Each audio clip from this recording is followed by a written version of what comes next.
Not running.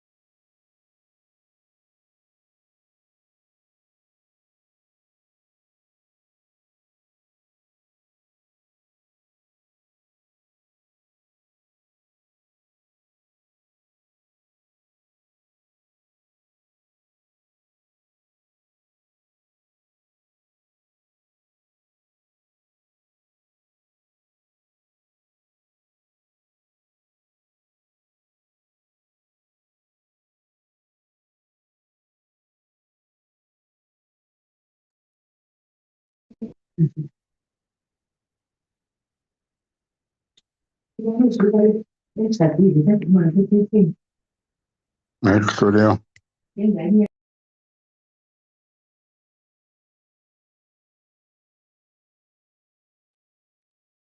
Good now.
Uh, good good evening, comrades. It's 6 o'clock now, and we are beginning with our session. Uh, Good evening to you, in particular, Comrade DSG, and the leadership that has joined us. As I see, there are other comrades from the National Executive Committee of the ANC who have joined us. Good evening to you, comrades, the PTT members, and other comrades who have joined from within the borders of KZN and outside our borders. My name is Mshengu. I am the convener of the ANC PTT subcommittee on political education, and I normally chair these, or rather facilitate these sessions. But for today, I will request that I be assisted by Comrade Solomon Mkombo, because I'm still stuck on the road, comrades. I've been in this traffic for the past 1.5 hours, and I would not want to facilitate the session whilst I get kicked out from time to time. So when I'm done with the background and inviting Comrade DSG, Comrade Mkombo will facilitate the rest of the session.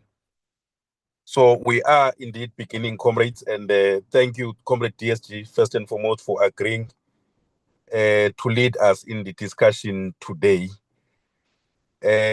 on this important topic of South Africa belongs to all who live in it, black and white, and a specific question about what make a person belong.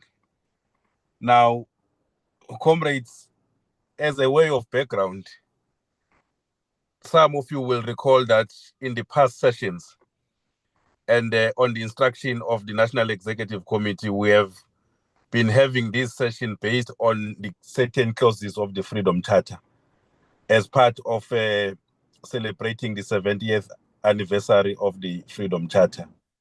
So the past two sessions, we've had to deal with two different clauses of the Freedom Charter, and today we have also picked yet another clause on the Freedom Charter, which says South Africa belongs to all who live in it.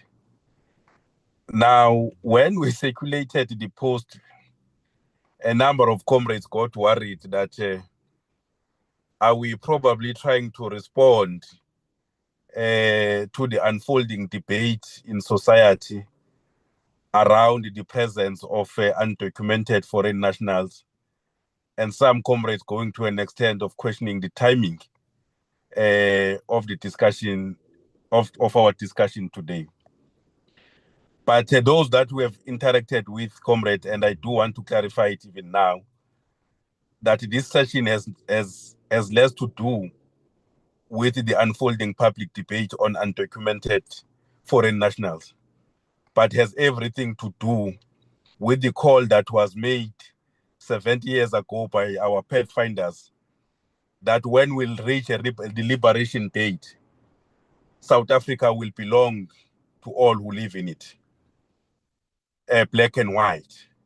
And as we understand it, that was an answer to a question, who will belong to South Africa when we get into liberation, given our historical context of being colonized and divided according to race.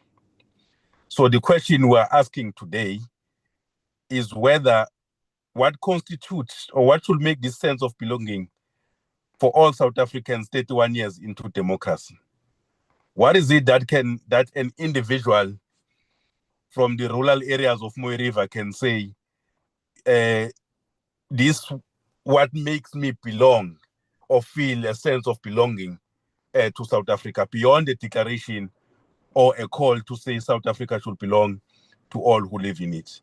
So in essence, that's the gist, comrades, of our discussion today. Can we possibly say those who still don't have access to the mainstream economy, who are still marginalized, can they claim to belong in South Africa, given the historical linkers of colonialism and apartheid? Can those who still don't have access to land, can they rightfully claim that they belong to South Africa? Can those who still don't have access, and those who still don't enjoy in full the constitutionally guaranteed rights, say they belong to South Africa? Those are the questions that we seek to answer or to engage on today, and possibly say, in the next decade of freedom, what should South Africans do, or the government do, in order to make sure that each and every South African at least have that sense of belonging in his or her country. But linked to that, comrades, we obviously cannot avoid a debate which is unfolding in society. You know, the ANC, probably because we have been battered for quite some time in society, we sometimes feel even scared to engage on public debate, even when an unfolding debate implicates the ANC. The voice of the ANC is not loud to clarify its policy positions, to clarify its stance or its position on different matters that form part of the societal debate. The reality is that there is an ongoing debate on the presence of undocumented foreign nationals.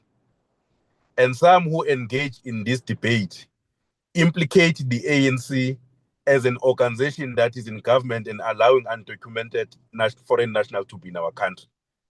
Some implicate even the Freedom Charter, that the problem started when we said, or when the Freedom Charter said, South Africa belongs to all who live in it.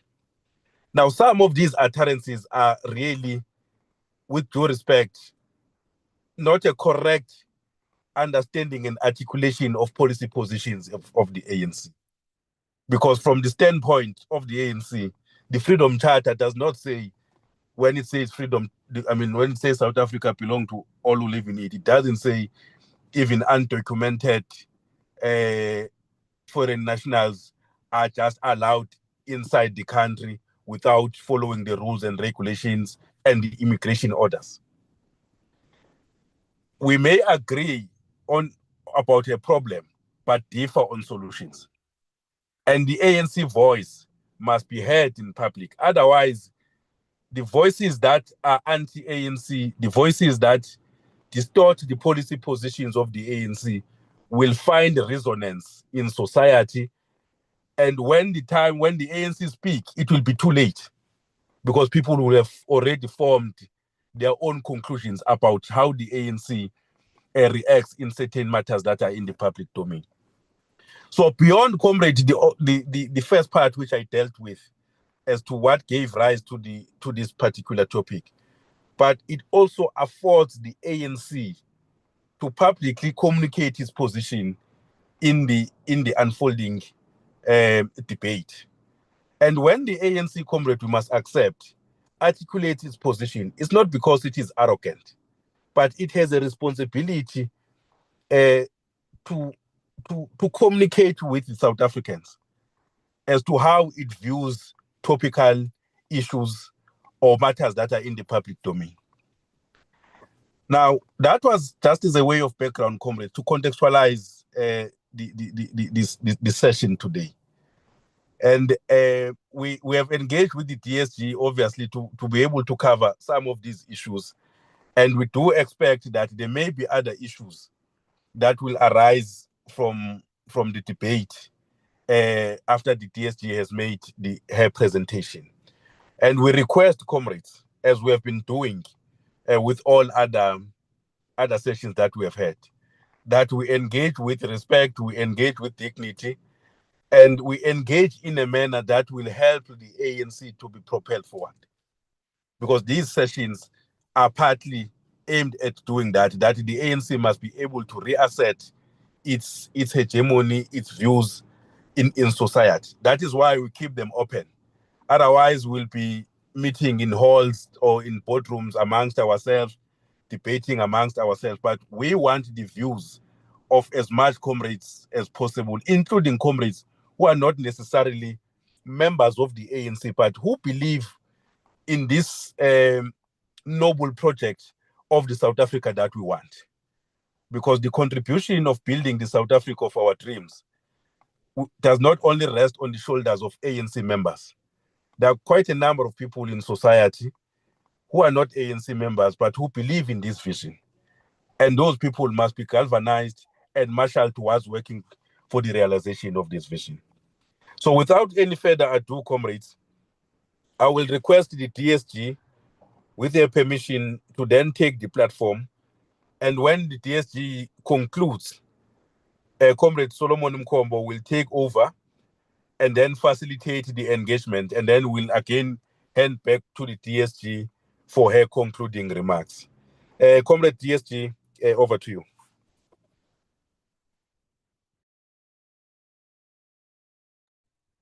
Thank you very much, Comrade Kwazi, and good evening, comrades on the platform, leaders of the ANC in KZN. I saw also that we have a number of other participants outside of KZN, but we need to appreciate this initiative.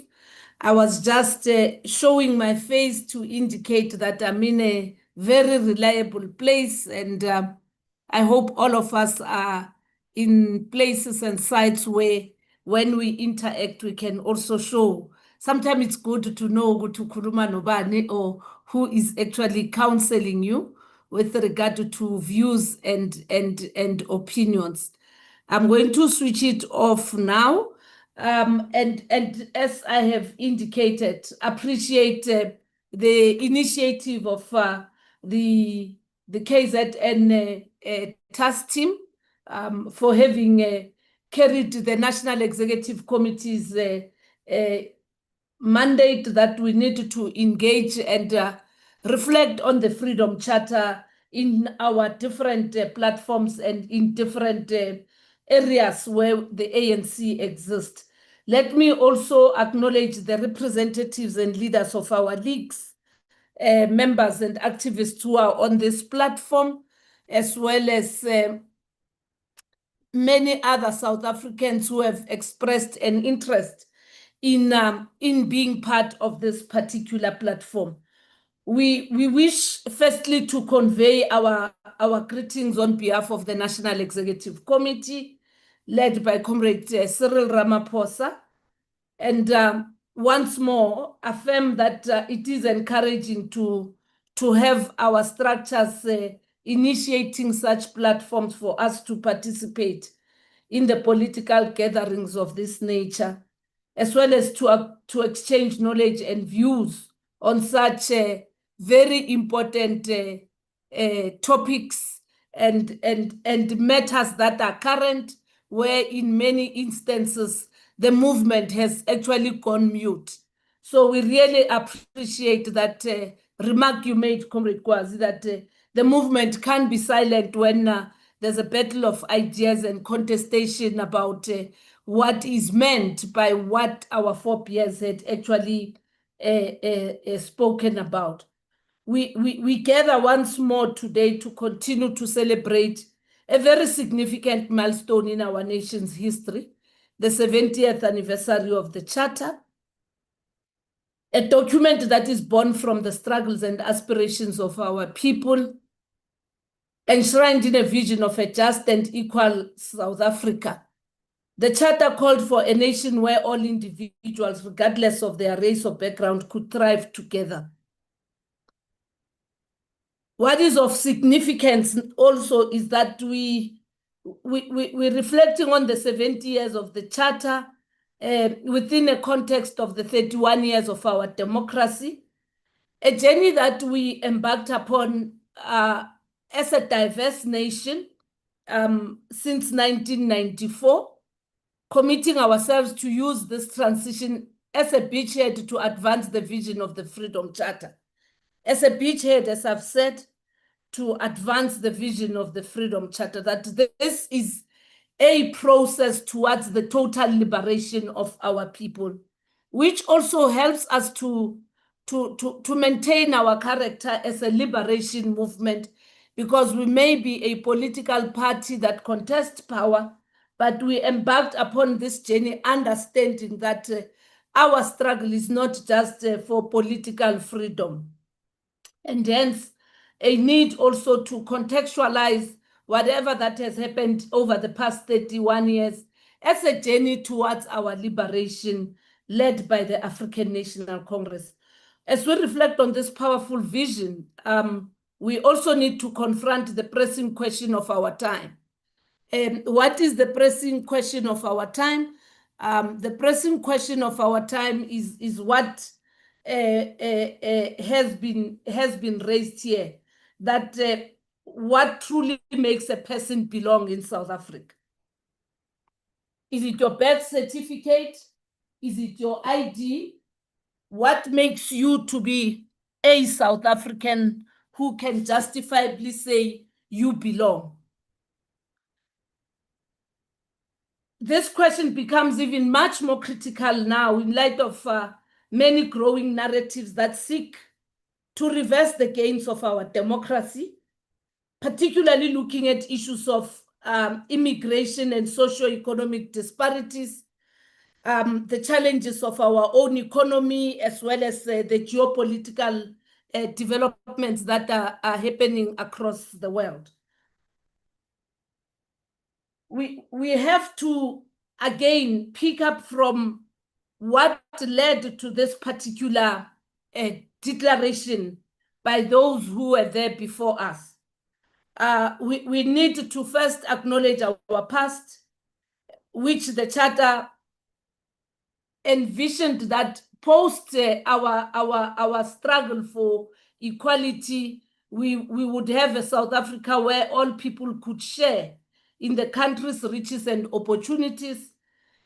However, for many decades, apartheid policies systematically marginalized many South Africans, not only politically, economically, through the justice system, through the rights that every individual is supposed to actually enjoy.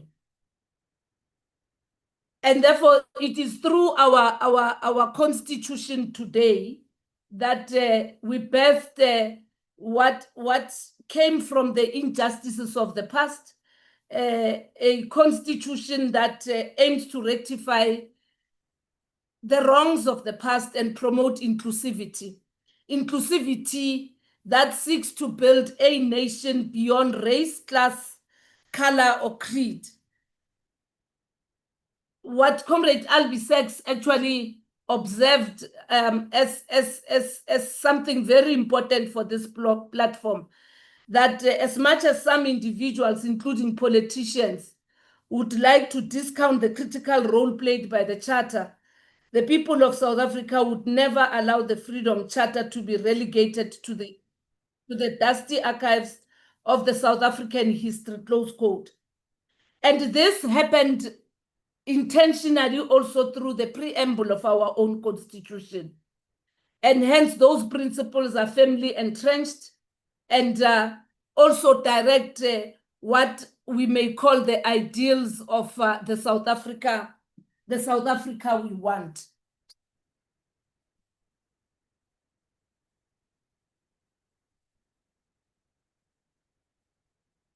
The preamble actually recognizes, amongst others, the imperative to deal with the wounds of the past and assist in healing them through redress. In many instances, we talk about redress, but later we'll reflect exactly what do we mean by redress.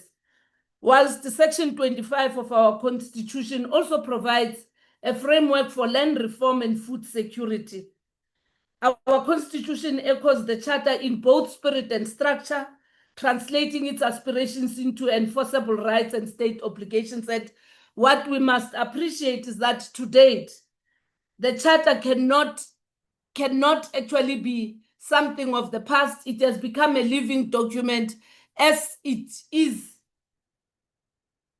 reflected in the Constitution of the Republic of South Africa, both in the preamble but also in the body, including the Bill of Rights. How do we then deal with this issue of belonging? This is but one of the multifaceted concepts, very complex, especially for a nation that is a product of many forms of exploitation beyond our borders as a country, through the labor migration system, through the various forms of colonization and capture of our country. And this belonging, amongst others, has to do with the legal status. It must also include economic participation, social and cultural acceptance. Any person's sense of belonging is not merely defined by his or her citizenship or residency, but amongst others, it has to be deeply rooted in their day-to-day experiences, access to resources, and acceptance within their communities. Given our past, this becomes very important, because we may all be carrying same ID documents, we may all be having South African birth certificates, and we may all fill in a form and say we are South African citizens. But belonging in South Africa is not only complete with your legal status, it has to encapsulate economic participation, social and cultural acceptance, but also it also has to deal with the appreciation of our historical past and what the past has left, not only in our country, but also across the world. Moreover, belonging also has a psychological aspect. It is about feeling valued. It is about feeling accepted and respected. And therefore, we need, starting with ourselves, we need to reflect whether, as a nation, as communities, we can claim that all our citizens feel this way, that they are accepted, they are valued, and that they are not just South Africans on the basis of citizenship, but through economic participation, social and cultural acceptance. So we need to engage on those issues, because these are the things that become useful means to polarize the situation, but also to fail to appreciate what the South African government, the ANC in particular, has been able to champion as a liberation movement, working with different sectors of our society. What then becomes the barriers of belonging? Amongst others, it's economic exclusion. That remains one of the most significant barriers to belonging. The triple challenges of poverty, unemployment, and inequality continue to plague our society, making it difficult for many South Africans to feel that they truly belong. But what is also worse of now late is that women and young people have become the face of this particular barrier: triple exploitation, exclusion, unemployment, inequality, felt through gender-based violence, proliferation of arms and drugs in our society, collapse of industries and absence of job opportunities, as well as lack of skills for the new economy.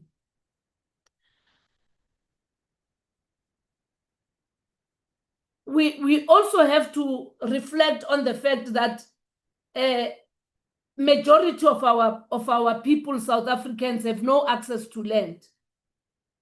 And they are the ones who are the main victims of exclusion from the mainstream economy. They read about human rights without ever enjoying them.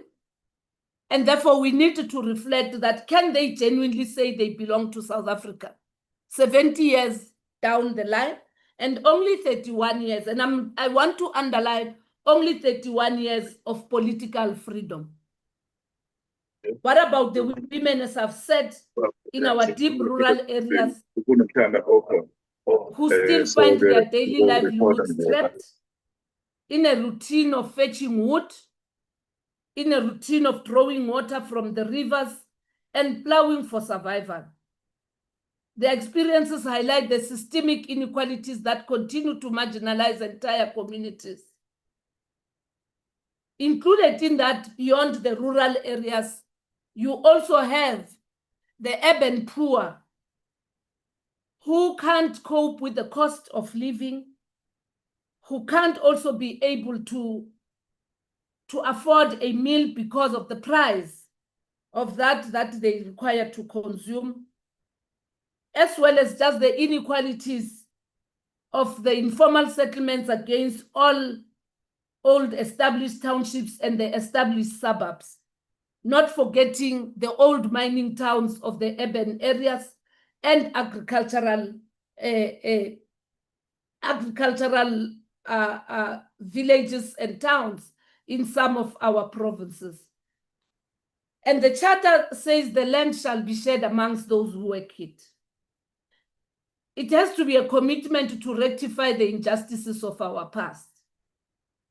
The foundations of colonialism, apartheid, were based on the dispossession of the majority of South Africa's indigenous people. Our 1996 Constitution recognizes this imperative to heal the wounds of the past through land reform, which remains a central promise of our democratic state. In addition, the aspiration for work and security is paramount. Today, South African workers have the freedom to form trade unions, engage in collective bargaining, and enjoy employment benefits such as sick leave and maternity leave. Yet, despite these rights, many workers struggle to exercise them, particularly in the face of high employment rates, of casualization, which have reached crisis levels of over 30%, and even more than 50% for young people. The challenges posed by outsourcing, informal employment, and the impact of new technologies have also introduced precariousness for workers, with a significant portion of the employed population classified as working poor. And therefore, the fragmentation in the labor movement and decline in union membership further complicate the situation. You'll remember that it is us who championed the one union, one industry, one federation, one country. But today, you have a very weakened COSATU that is dominated by public sector unions, and you have a public sector, you have many of the union, industrial unions not affiliated to COSATU, but also not assisting in dealing with capital, but positioning themselves to be more political than dealing with the issues that capital, the private sector, has to deal with. In one of the reflections by Comrade Zingiswa Losi, she reflected the achievements of workers since the democratic breakthrough that we all have to acknowledge. However, she also emphasized that we need to confront the reality that many still find it difficult to access their hard-won gains because of the challenges that workers are faced in terms of casualization, in terms of the unemployment rate, and many other processes that actually make it difficult for workers and to appreciate collective bargaining, as well as the constitutional rights that they have won through this political dispensation. In our pursuit of a more equitable society, we introduced several key policies, and I will speak on the current that also help us to reflect how we've been able to adapt even with the 40% to push those critical laws that must drive transformation. And amongst others, it's the Basic Education Laws Amendment that seeks to ensure that every child has access to quality education regardless of their socio-economic condition. We also have the NHI that aims to provide universal health coverage, ensuring that all South Africans can access healthcare services without financial hardship. However, we need to take note that under these conditions, the implementation or realization of the objectives of these two laws can actually be compromised by those who have been assigned the responsibility to implement, such as the Minister of Basic Education, who has to now draw the regulations to implement this Amendment Act. Secondly, we have seen there are 6 cases in our courts that are out to challenge the national health insurance. So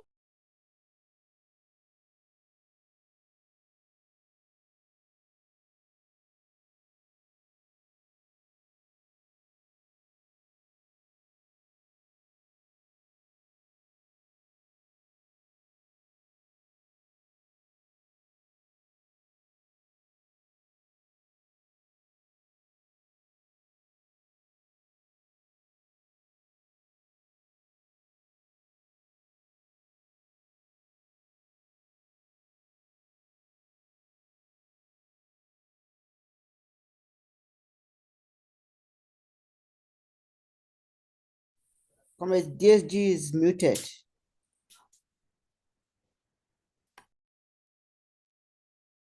Hi, comrades. Comrade DSG will be reconnecting just now.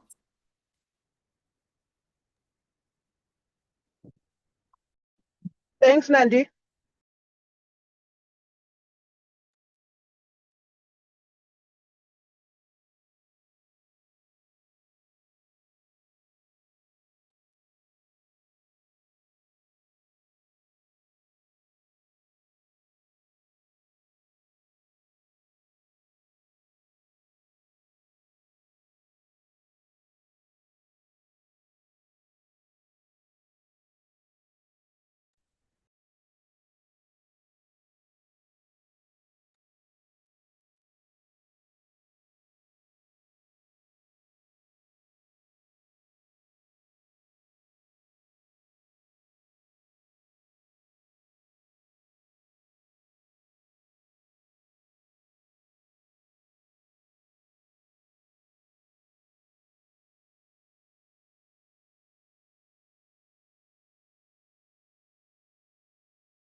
Comrade, may we request that we exercise some level of patience while the DSG is trying to reconnect. Thank you. We don't have load shedding, but we do have load reduction here. I'm sorry. So I was dealing with government policies, and I picked up a few that I'm saying, whilst we have made great strides under the very government of national unity to have the Bella Act, the NHI, and the expropriation, the land expropriation, we continue to contest and fight even with our partners in the government of national unity. However, these are laws that are not supposed to be tampered with by the current administration because they've been passed through Parliament of the 6th administration.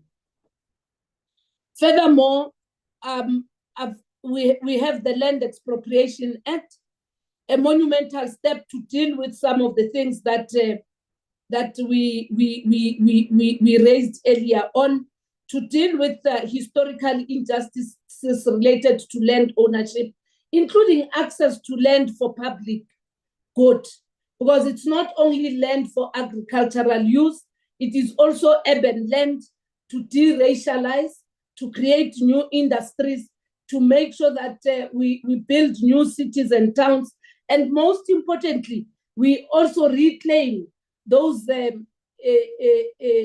deserted properties and buildings, so that then we can facilitate the redistribution to those who were dispossessed under apartheid, aligning with what the charter called on the land being shared amongst those who work it.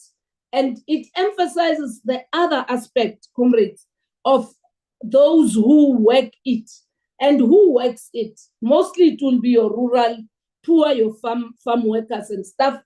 And we need to make sure that we defend these policies, because they've not been without controversy. They've sparked resentment among sectors of our society, especially the white community, a minority but very influential, who feel threatened by the prospect of losing their privileges and economic advantages. This resistance can undermine social cohesion and stability, potentially destabilizing our economy and jeopardizing the fragile peace established by the government of national unity, because some in the government of national unity play those double standards. We have seen how the DA enabled these excursions to the United States and distorting even the intentions of these policies. We have seen how some in the private sector have challenged the issues of triple BEE and so on and so forth, because of their fear of losing economic power and privilege. They then wanted to threaten the progress that we have made. If we allow these divisions to fester, we risk not only the stability of our nation, but also the very essence of our democracy, because our democracy goes beyond the assertion of political power, but economic emancipation and the rights of everybody, particularly the secondary generational rights. In addition to these economic barriers, there are also current issues such as immigration and globalization that present new challenges to this sense of belonging. We know amongst ourselves here that through the mining sector that has been the backbone of our economy, we have seen people being brought into our country to sell their labor. And today we remain with the after effects of that. And some of these things continue to pose a challenge to stability and sharing of the scarce resources amongst those that we seek to to empower amongst those that we have to redress their situation and make them better people who can feel that South Africa belongs to them as well. And in this instance will be Black people in the majority. Whilst globalization and initiatives such as the African Continental Free Trade Area are progressive and offer significant opportunities for development, they also raise complex questions about identity and belonging. Whilst there's also instability in some of our neighboring countries and in other parts of the continent, our own stability gets undermined because those then that come into our shores come and they compete with us on the scarce resources, on access to the services, and to a certain extent also because they are exploited, they find themselves being the ones who perpetuate acts of crime and criminality that is very violent. That influx of immigrants and the porous nature of our borders can create tensions within our communities, and it has already created tensions. We have seen that, particularly from the majority who feel that the resources and opportunities are being threatened and shared beyond those that are counted, those that genuinely belong, and those that are documented.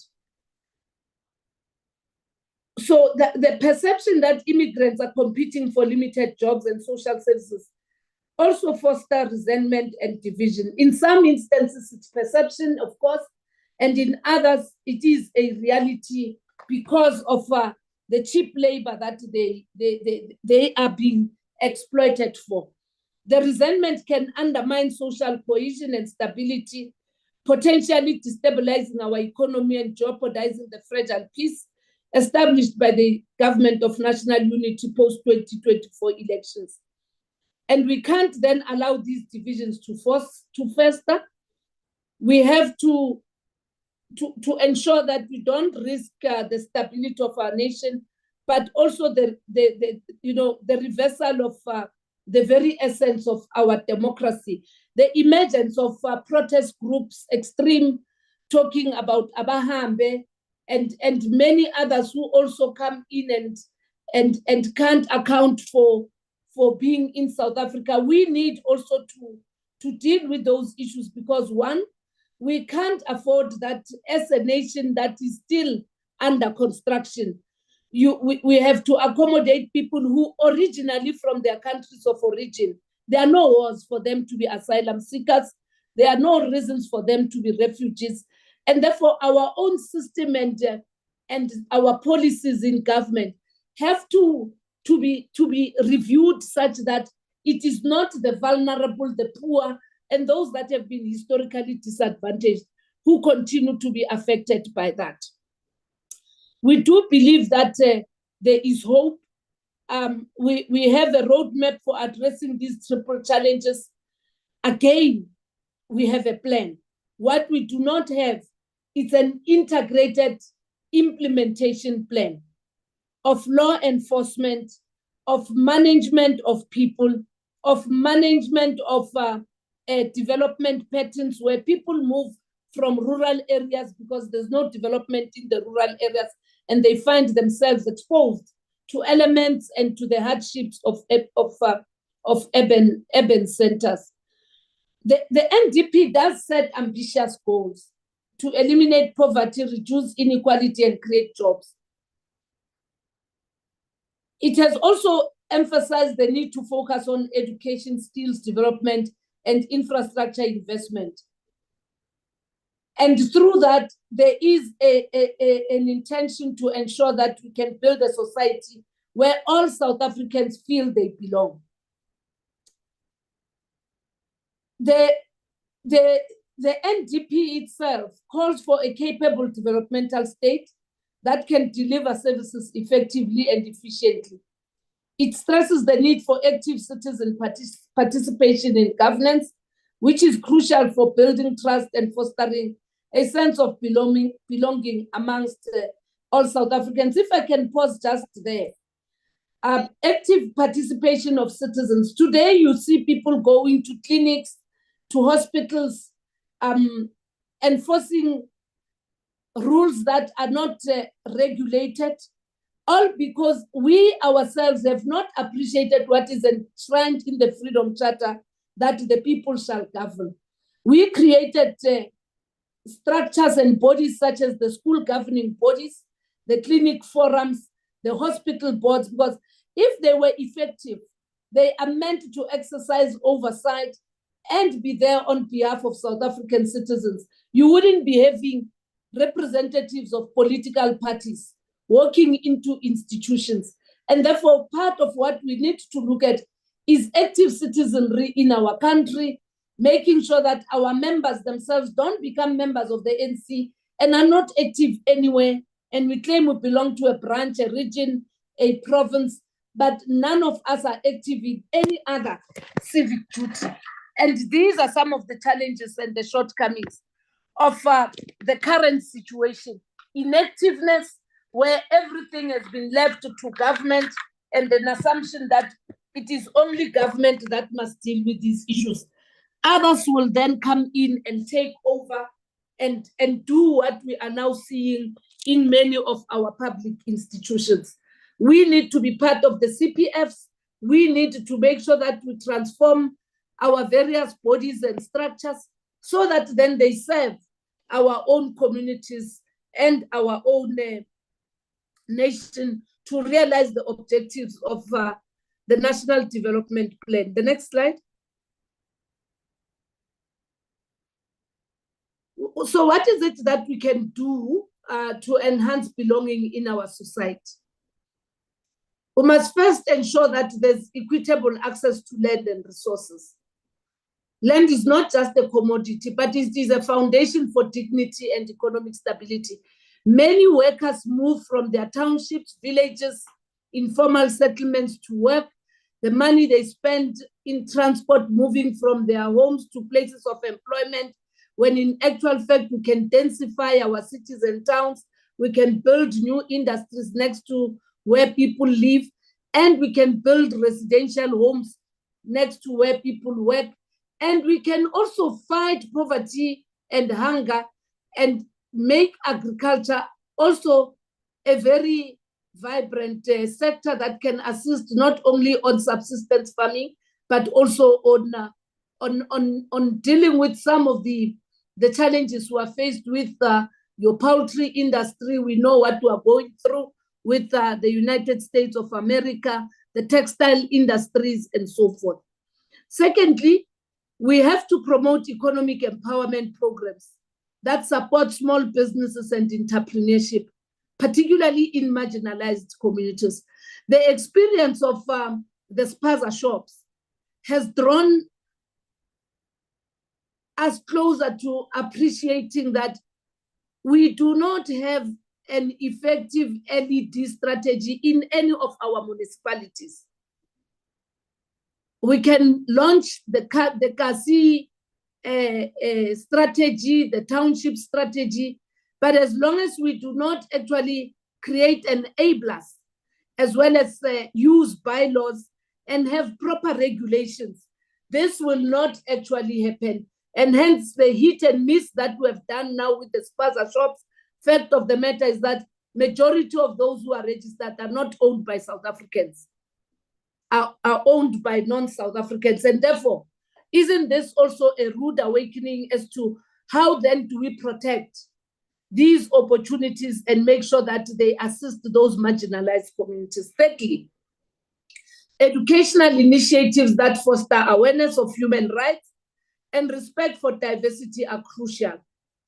Respect for diversity across racial lines, across classes of our society, and what has been done through the basic education, that of bringing together 13 racially based departments to a single system of education and training, should be appreciated. However, what we must now look at is the quality and the content, and hence even the call for the decolonization of our education system, so that then we build patriotism, we build nationhood, and most importantly, we invest on skilling our young people for the future and the current economy, so that then we can diversify and not be highly dependent on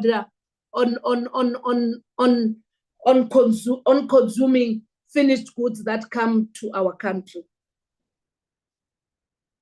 The next slide, Nandipa. We also have to address the persistent inequalities that affect access to education, the strategic role of the SETAs, the strategic role of access and the value of NSFAS. And lastly, we should encourage active participation in governance. When communities engage in decision-making, they build trust and a sense of belonging. There are processes that have been built. Just simple things that the Women's League had started to deal with, such as Molo Makelwane, knowing your neighborhood. Secondly, not buying stolen goods. Thirdly, saying every child is my child. Fourthly, making South Africans not to be the ones who allow illegal foreigners, undocumented migrants to come to our country and end up in your township, Wamashu, Mlazi, anywhere in the country, because we ourselves believe it is better to do that, because then we can find some means of survival. So the issue about active citizenry, the issues about law enforcement, the issues about compliance, the issues about protecting those opportunities that should be for South Africans, those are things that we definitely have to work on. And we can only do that if we appreciate the roles of departments such as the small business, the Department of Trade and Industry, and competition, not only focusing on trade, but on industry and industrializing our country for the current demands of the new economies. These are the things that we definitely have to look at. We need to affirm that this is not, South Africa belongs to all who live in it, not illegals, not a criminal South African, not a criminal non-South African, not an illegal African or European or somebody who has come wrongly in our country. How do we manage that? We need to make sure, therefore, that our systems, the criminal justice system, the social transformation cluster, ourselves as a nation, need to be much more protective. This morning, I was sharing with comrades what Tanzania has proclaimed a week ago, that all these small businesses and stuff are only going to be for the people of Tanzania, and that no one else will actually be allowed that. Today, Cabinet announced that artisan mining, the department is going to assist in training and creating opportunities. Those are opportunities that must be ring-fenced, as we have seen in Tanzania, artisan mining being formalized. And we need to then ensure that those that live in the mining belts, in those areas behind the mine dams, should be the ones who are given an opportunity. And there must be regulations that then prohibit any foreigner and any unwanted person. And an unwanted person is a person who's not known from a country of origin, whether she is here or he's here, and is also not known by us that he is here or she is here. And we can only do that if we have proper enforcement and proper border management systems. We need to work together to build an inclusive society where every South African, regardless of their background, feel they truly belong. Many people celebrate our diversity, and we should also, as a nation, ensure that our diversity is celebrated and every citizen's voice is heard. There are processes in our country that create an opportunity for us to be heard. Your IDP processes is in Imbizo, the role that local government and our constituency process officers and staff must play. They must create that opportunity. Us as activists of the NC, moving beyond just being members of the NC and being active in our community-based organizations, and let ourselves be seen without wanting to take over. We need to remember that we have a task that is totally different from many other nations. We must deal with the demon of racism. We must deal with tribalism. We must deal with ethnicity. We must deal with patriarchy. Every form of inequality that affects the spirit of solidarity, of equality, of patriotism requires an active citizenry. And it can't be realized solely by us as the ANC being confined in our BGMs to elect one another, to nominate the councillor, to go to a conference. The ANC branches must be the platforms that receive issues and help also to resolve issues that communities raise. And where there is a misunderstanding, we should be the last to actually raise our voices in despair. The ANC activist must be an activist who is able to stand the storm, but who's also patient, and most importantly, who's conscientized about why do we find ourselves around these, ourselves faced with these particular challenges.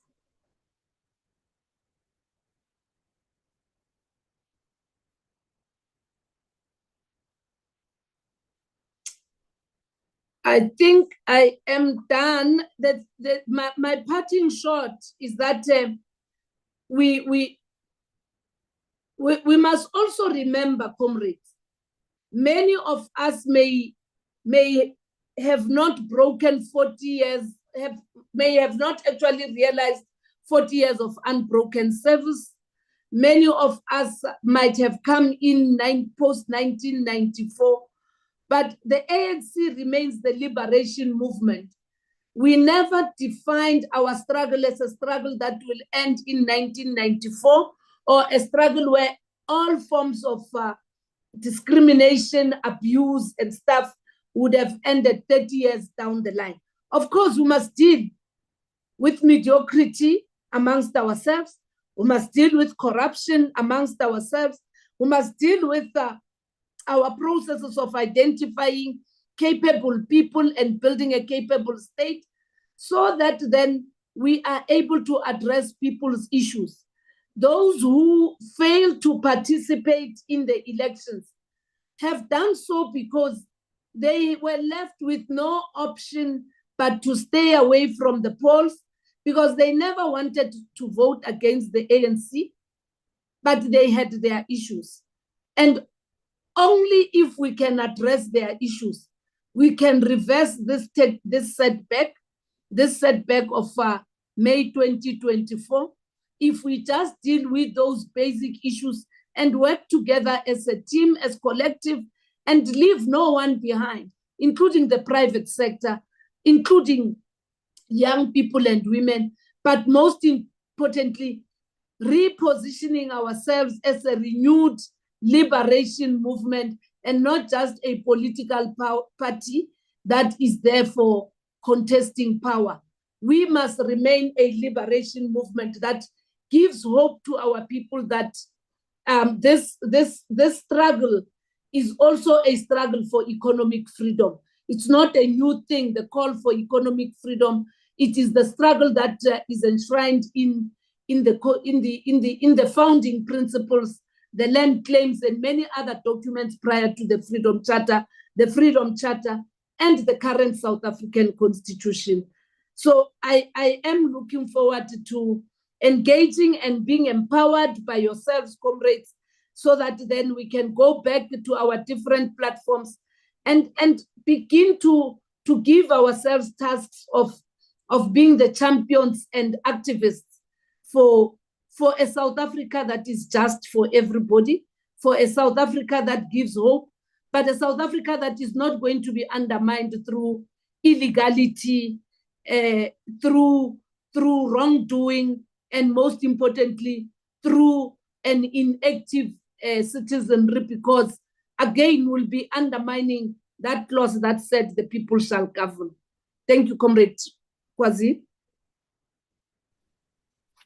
Thank you, Comrade DSG.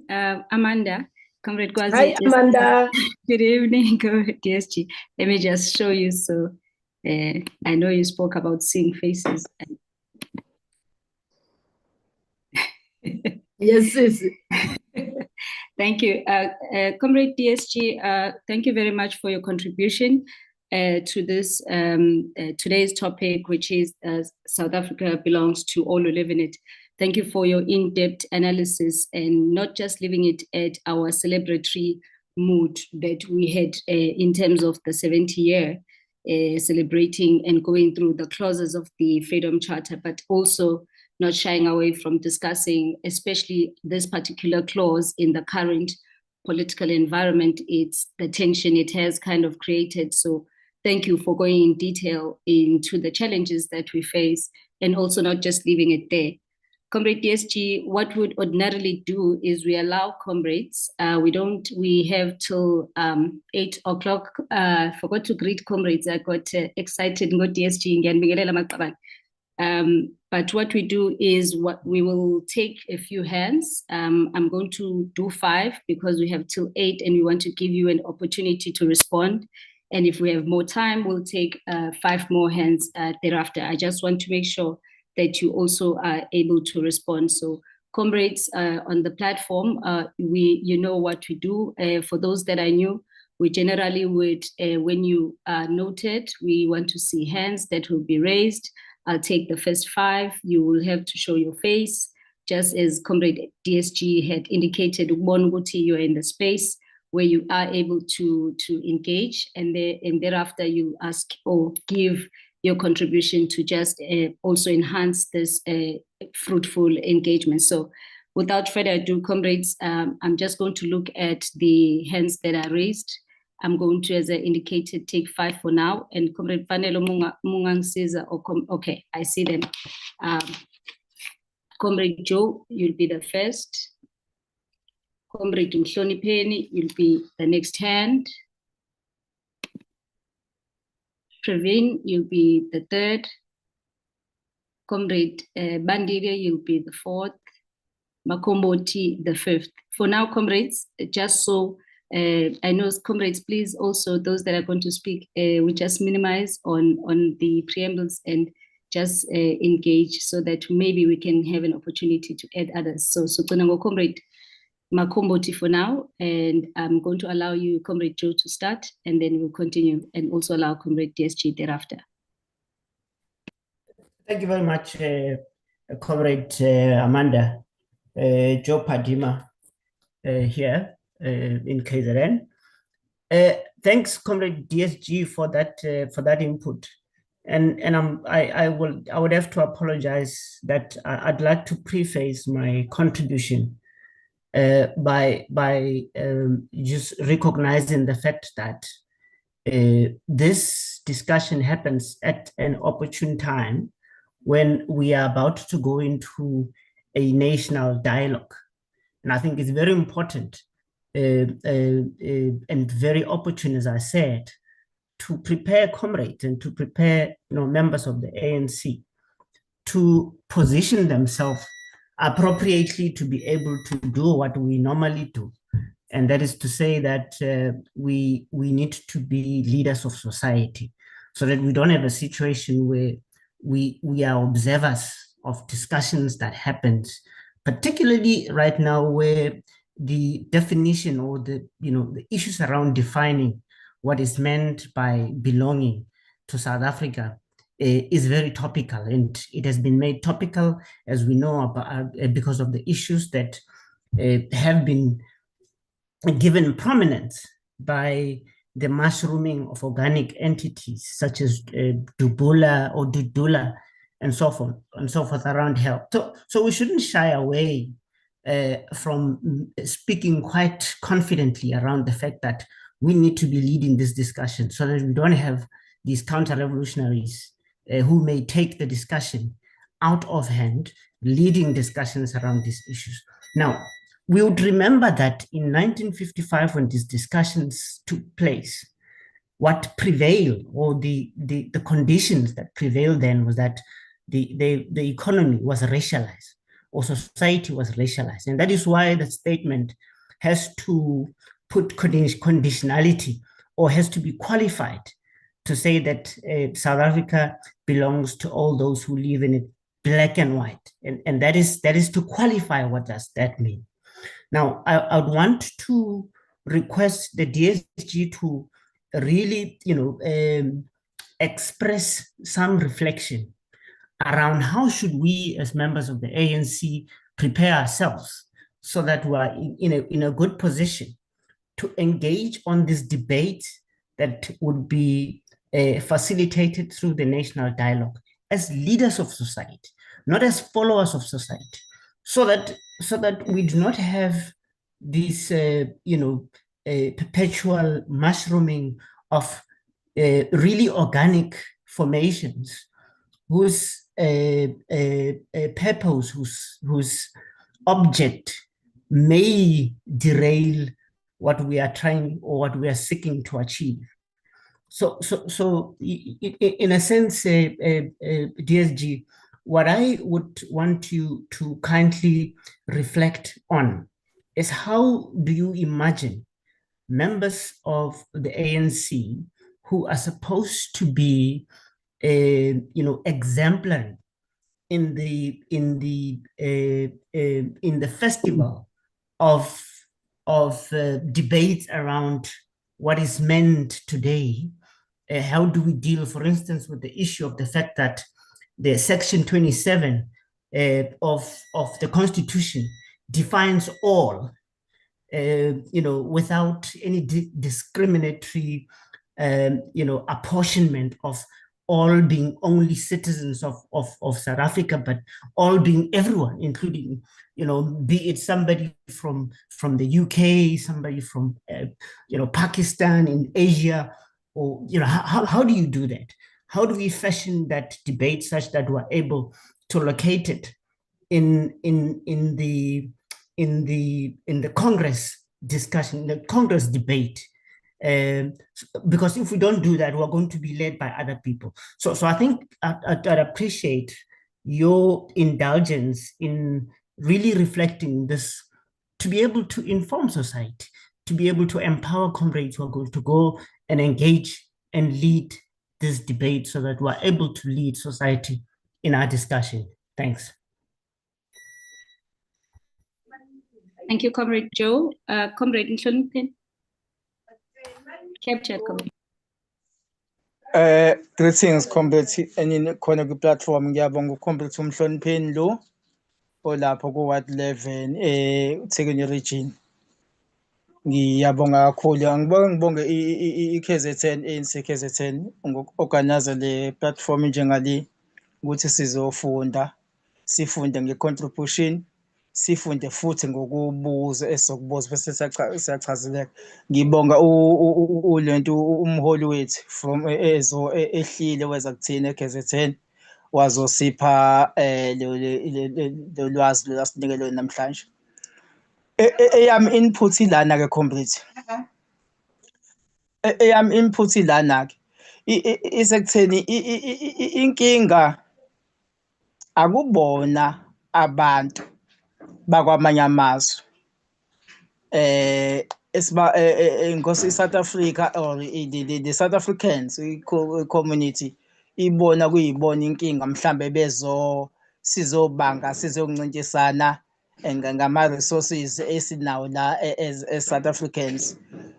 Akuyona inkinga enkulu, i-system, the capitalism as a system, okuyiyona ephusha the working class ukuthi bashiye amazwe abo abawathandayo this brutal system bebaleka beza kwi South Africa nayo South Africa ibuswa iranwa ngayo the same system that is so brutal. The working class from kwamanye amazwe mhlambe bathi mabegauge babona iSouth Africa ingcono compare kwisihluku esenziwe the same system emazweni abo bese bafudukele babalekele eSouth Africa. Now why kube lula ukubalekela eSouth Africa? Why kube lula ukungena eSouth Africa? Ama-capitalist even ala eSouth Africa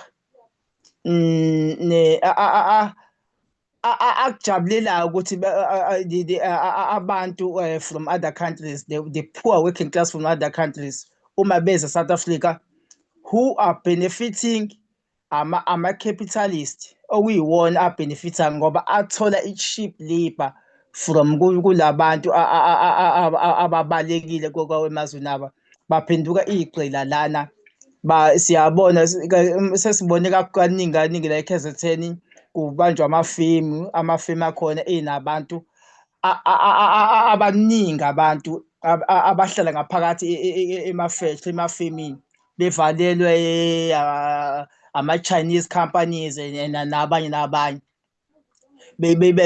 bayabayuza. Now ithi into yami-ke yini engenziwa ngifuna ukuthi engenziwa u-ANC as ANC or revolutionary as we know ANC ukuthi ANC is so revolutionary mawuthanda ake ngiuya ku-ANC. I don't want to talk about the government now, but I want to talk about the ANC because into efuna u-ANC mayifuna ukuthi iphumelele ibe ipolicy eqinisa umthetho kwi-government u-ANC uyakwazi ukwenza lokho. Now ngifuna ukuthi-ke mina yini engenziwa u-ANC ekwenza lapha ku-government now ukwenza sure ukuthi uyasiqinisa isandla or uyabaphanisha kakhulu abaphathi bemboni, abaphathi benkampani, abaphathi bama-restaurant abaqasha abantu bokufika bengene eSouth Africa ngokungekho emthethweni because abantu bokufika bangaboshwa badipothwe kodwa sincane kakhulu isijeziso esinikwa labo abangabaqashi, the capitalist. Kuba nje is more like ukupay ifine kube sekuphelile ababhadle ejele bangene ejele mangase our movement ikwazi ukuthi through i-government because iyiphathi ka-government our movement ikwazi ukuthi ishintshe imithetho kungabe kusaba yifine if umqashi enze iphutha lokuthi aqashe ama-illegal immigrant angaphezu kwa-150 aphinde wavalele efemini ashawe ngefine nje kuphela.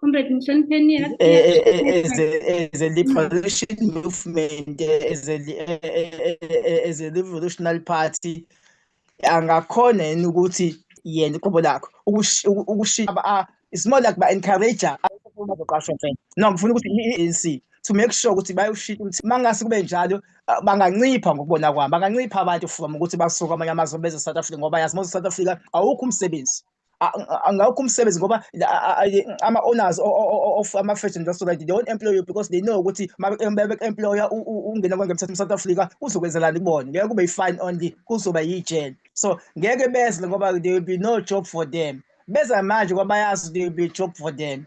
So lento ngicabanga ukuthi mina ngowami umbone ilele ku-ANC ukuthi yenze sure ukuthi iqinisa imithetho lapha ku-government ukuthi whatever bavumelana ngayo bayithathe bese government ishintshe imithetho ukuze singayitholi singama-South Africans sesilwa nabafowethu bakwamanye amazwe abahlupheka njengathi nabo. Ngiyabonga comrade. Thank you, Comrade, you are well captured. Comrade Prevent. Thank you, Comrade Chair, for allowing me on this platform. And thank you, Comrade DSG, for that very well thought out presentation. It was indeed very impressive. Comrade DSG, let me also acknowledge that the KZN PTT is doing a fantastic job. There's a different feel on the ground and vibe towards the ANC. My question is very brief, Comrade DSG, and that is that we say that South Africa belongs to all who live in it, but how do we protect the principles, that principle, when even within our own ANC branches, some minorities feel invisible and are unheard in decision-making? Comrade DSG, I say this not only as a member of the Indian minority grouping, but also recently becoming disabled. There's about 8% of our country's population which are disabled. And interestingly, today I found out that out of that 8%, 6% don't vote. Disabled people need a voice, and we don't get to see disabled people having a plan or leadership coming from disabled people. So what more can we do to protect this, firstly within our ANC branches, and then secondly within our country? Thank you. Thank you very much, Comrade Pravin. Comrade DSG, I'm also reading AMA chats that are there. There's Comrade Duspe, who speaks about citizens not feeling valued and accepted, and he highlights AMA issues around being vulnerable, the living conditions, unemployment, I think, and then Comrade Togo as well speaks about us shying away from using the term counter-revolutionaries, indicating that not everybody is necessarily a counter-revolutionary. Some are frustrated by izinto ezenzekayo. Comrade Upinkinum, I think, speaks about those, the vulnerable people as well, who might not feel included. She speaks about the disabled, the LGBT community, as Comrade Pravin has done, and highlights others that might not feel that they belong to South Africa. Comrade Bandile, you are next. Ngiyabonga Sihlalo. Nami joining Kiyama Kamer. I'm a Durbanite from Gauteng. It explains the two jackets. I think perhaps there's a couple of points that I just want to touch on, DSG. One is the opening that you raised about, I think, listening to the conversation now, it seems to be moving around everyone versus the conversation as it relates to foreigners.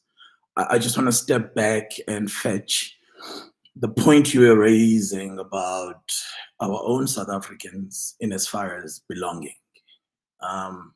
You can't claim to have a right to buy everything if you can't walk into Woolworths, if you can't walk into ShopRite, if you can't walk into any particular store. So does that belonging as an ability to purchase groceries afforded to all South Africans? And the answer is no. And so within that context, we then need to be honest here, as this gathering, as any other gathering of the African National Congress, that perhaps we have dropped the ball in as far as that issue is concerned. I mean, there's no reason, for instance, today, why the concept of radical economic transformation has been labeled as an idea of some, including some that have left, when we resolved on it as the African National Congress in a duly constituted national conference of the ANC. But you hardly ever hear comrades speak about radical economic transformation. And the point under radical economic transformation was to actually dismantle the economic infrastructure and operations we inherited from the apartheid regime that we unseated in 1994. It wasn't a concept of some individual. It was, I mean, if you look in history, Oliver Tambo speaks about radical economic transformation. Mandela speaks about it. Albert Luthuli, when he was receiving the award, speaks about radical economic transformation. So this was an ANC concept that was revisited and reconfirmed as a strategic decision to ensure that everyone is able to participate in our democracy. Our democracy today has not fetched everyone. It has not delivered what we had envisioned when we were in the trenches during the struggle. It hasn't done that. So that's one. And I think we must not then act as if this is a responsibility that sits with someone outside us. It's not. The things that are not happening in South Africa today are not happening because we have not pushed hard enough for them to become a reality for the majority of our people and for all our people. So that part, DSG, I really appreciate that you want to locate the conversation primarily to the joys of freedom and democracy that our South Africans are in today. And we can safely say that we have not fetched anyone. We've not fetched everyone to the joys of democracy. So that's the one part. The second part, it would be amiss for me to touch on the health issue. And I think when Comrade Mshengo was opening, he did say we must not avoid to hold a view on pertinent issues that are circulating within society. So with regard to the blockages of foreigners at our public hospitals, I think first and foremost is that as leaders of society, one, but also as cadres and members of the movement, we must stop having personal opinions and speak policy. We must speak decisions that have been taken. We must speak resolutions that have been agreed on. We must speak on a shared vision. Part of the confusion that exists in society, in particular with this health issue, is that even within the NEC today, there are some who hold an EFF-like view with regards to foreigners. There are some who hold some middle opinion, and there are some who hold some left opinion in as far as access to hospitals. We can't afford that. We take a resolution so that we are able to speak from a single voice. We draft and adopt policies and legislation so that we have got a clarity on what the position of the country is. It's not your feeling, it's not your opinion, it's not what you wake up thinking today and then tomorrow you might have changed. The position on healthcare and access to healthcare is a policy issue. So if you look, for instance, I think just starting at a conceptual level around humanitarianism, I think there's nothing that is more clear than that our hospitals and our healthcare services must be afforded to all. But who is all? Who is the everyone? Everyone is very clear, and this is where I disagree with Comrade Joe, Comrade Amanda. Everyone is very clear. The Constitution in Section 27 does not go into depth in segmenting and defining who everyone is, because that's not what the Constitution is meant to do. The underpinning acts and the underpinning regulations then define who everyone is. So in as far as healthcare is concerned, for instance, everyone is anyone who's got an emergency healthcare issue. So you are in an accident, you've been injured, you are the everyone that we need to stabilize and make sure that you survive. And then after that, start a conversation with you as to, are you here legally? Are you able to pay for these services? The other everyone is everyone who's pregnant. Whether you are foreign, whether you're legal or illegal, any pregnant mother is an everyone in the healthcare conversation. And then the other everyone is legal foreigners and citizens of the country. That's everyone. Everyone is not this open-ended conversation. There is nowhere in the world where everyone is everyone. Everyone is specifically defined. The Immigration Act defines who everyone is. The National Health Act defines who everyone is. And so let's not bring our emotions to a debate that is defined within policy and within regulation. And I think as the leader of society, we need to be very clear with that. In closing, Chair, if you look at the Africa Health Strategy, few seconds, Comrade Bandile. Few seconds. If you look at the Africa Health Strategy, it speaks about regional collaboration. When it speaks about regional collaboration, I mean, 2016 to 2030 strategy that obviously I'm gearing towards the AU 2063 strategy, it speaks about regional collaboration. It speaks about, one, standardizing policy around human resource development, device accreditation, training, and all those kinds of things. And it doesn't speak about extending your infrastructure and your resources to other countries without them being responsible for covering the bill and the budgets for that. So where is the SADC conversation, for instance, around South Africa, where they say, okay, we recognize that you've got correct infrastructure. Can we access your infrastructure? Can we access your resources? And we as SADC countries, we will then cover the bill of our citizens that are visiting your country. That conversation doesn't exist. And I think that's very important. Thank you. Thank you, Comrade Bandile. Captured. Comrade Mkomboti. Thank you, Comrade Amanda. I hope that I can be seen. Yes, okay, thank you. And good evening, Comrade DSG and comrades on the platform.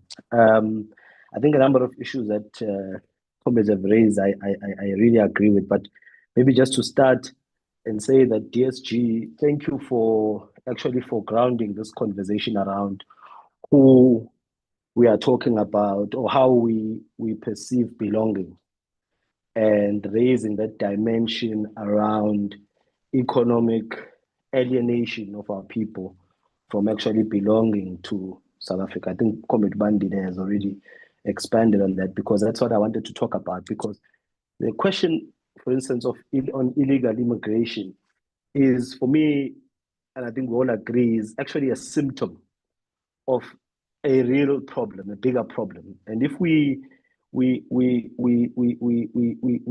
focus so much on solving that symptom, we won't really deal with the issue. The real issue is South Africa's economy and the alienation of South African people from their economy. And obviously, when members of society feel alienated from the economy and because of scarcity that they are confronted with, the first people they're going to look at, amongst others, are going to be foreign nationals. And it happens everywhere in the world. It's not a unique South African issue. I think we are seeing it everywhere else in the world playing out. I think immigration has now become a decisive factor in elections. If you look at Europe, you look at even America more recently, it's become that issue. But we have a situation where we actually have an economic crisis. We have an economy that has not been growing. And DSG was able to flesh out some of those issues that, and some comrades who have also spoken about, some of those issues around the alienation of our people from the economy. We've had low growth, we've had joblessness. In fact, we've had a whole cohort of people, a generation, who have never had an opportunity to work, who are of working age.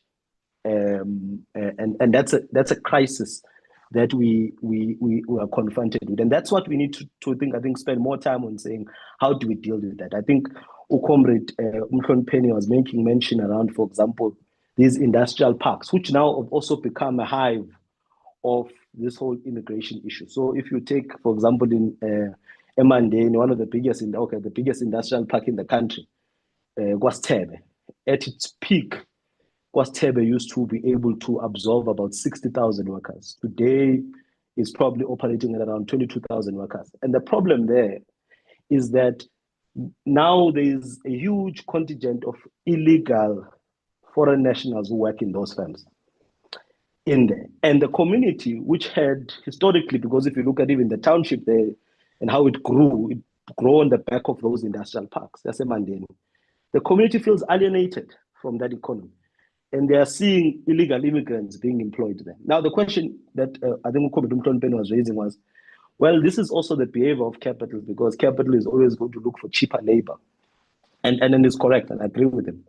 How do we then intervene as the ANC and as an ANC that is in government and that is leading this current government to actually ensure that in those spaces, DSG spoke about LEDs, the local economic development plans of municipalities and so on.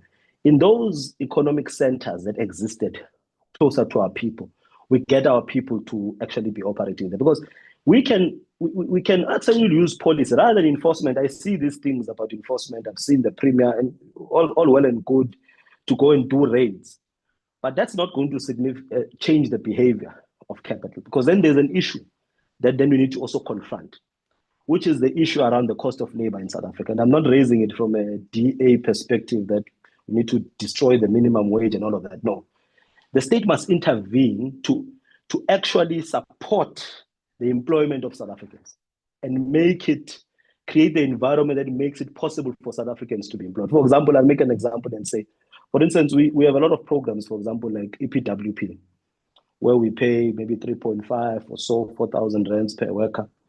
We could do the same, but for workers to be employed in actual industrial activity. But then the companies will pay the difference. So you are lowering the cost, because any business, obviously, will always look at its cost structure. I'm saying there are some practical things that we can do that can help us also to manage this issue whilst we're dealing with enforcement. And also the support, like what DSG mentioned, we spoke about registering these spaza shops. And we found that the people who are registering, and the majority of them are foreign nationals and illegal foreign nationals, because we are not intervening to actually get our people into those skills, those jobs at that level. We need to have an understanding of the profile of our labor market, which largely is underskilled or not skilled. And these jobs, for example, if you take people who fix cell phones, you take people who are all over these jobs and this work that is done by foreign nationals. We've not had a clear sort of program to integrate, train our youth in those things, support them as the state, and then we are able, when we remove a foreign national because they're illegal, to replace them with a South African.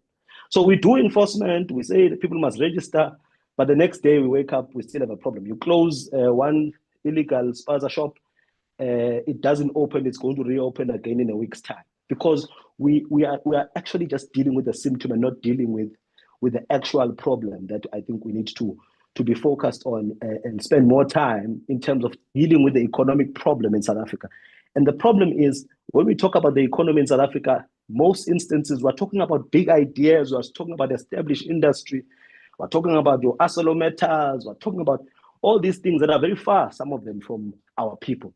Where we used to have these industrial parks where our people used to work, they used to do certain levels of skills. I mean, Comrade Bandile is mentioning Africa. For example, we don't want to alienate, by the way, from the African continent. We're a 60 million people market. We're very small by any measure, but we're the most industrialized, and we can integrate into Africa. But we can't do that if we're not actually skilling our people to make those products that we can sell, for example, to Africa. For example, now we have a conversation about the US, for instance. We're talking automotive sector, all these big things, and all these big sectors are very important. They're labor intensive, they employ a lot of people, but those goods that we sell to the US are not the goods we're going to sell to Africa.